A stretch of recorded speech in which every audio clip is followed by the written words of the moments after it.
Hello and welcome to this LPSolve knowledge-based video. In this episode, we'll look at the formula information after we reach a feasible solution within the least cost formulation program. Let's take a look. We'll begin with a typical calf starter formulation using ingredients such as barley, corn, soybean meal, and vitamin mineral premixes. We've defined specifications for protein, fat, ash, calcium, and phosphorus, along with minimum and maximum inclusion rates for selected ingredients. For example, oat grain is limited to a maximum of 10%. When we're ready, we click the Run button, and the solver engine attempts to find a feasible solution. In this case, a feasible solution is found.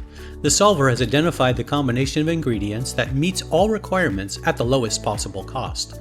The results window looks similar to the input screen, but includes additional columns and rows that display the formulation results.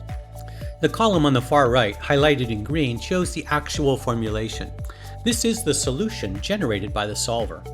For example, we see 5% corn grain, 7.7% soybean meal, and about 10% oat grain are included in the ingredient list. To the right of the column are the lower and upper prices, which we'll discuss shortly. Below the minimum and maximum specifications is the actual row. This row contains the results of the formulation, including the total cost. In this example, the least cost solution is $109.47 per metric ton. We can also see that all nutrient requirements are met. Dry matter is at the minimum of 85%, protein meets the 22% requirement, and fat and phosphorus meet their minimums. Calcium and sodium are at the maximum limits, 1% and 1.2% respectively. Below the actual row are the shadow prices. For more detail on shadow prices, refer to the separate knowledge-based video on this topic. The green row shows the exact nutrient composition of the final formula. Nutrients that are binding, that is, at their minimum or maximum constraints, will have associated shadow prices. Other nutrients, such as ash, may fall in between the constraints, and some, like ADF in this example, may not have constraints here at all. Here, the ADF is calculated at 14.5%. The lower and upper prices provide insight into ingredient sensitivity. These values indicate the price range over which an ingredient will remain in or out of the formulation.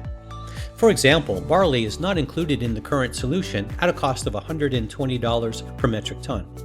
Its upper price is extremely large, indicating that increasing its price will not cause it to enter the solution. However, if the price decreases to $75.22 or less, barley will become part of the formulation. Let's look at how this happens.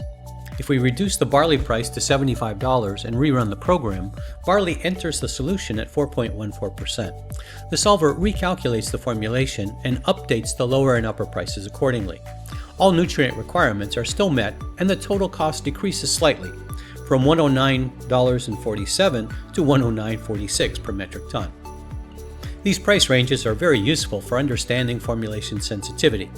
For example, if we're using a significant amount of barley malt sprouts, increasing the price above $129.50 would cause that ingredient to decrease in inclusion or drop out of the solution entirely. This helps us evaluate how robust the formulation is to changes in ingredient prices. Well, that's it for this knowledge-based video.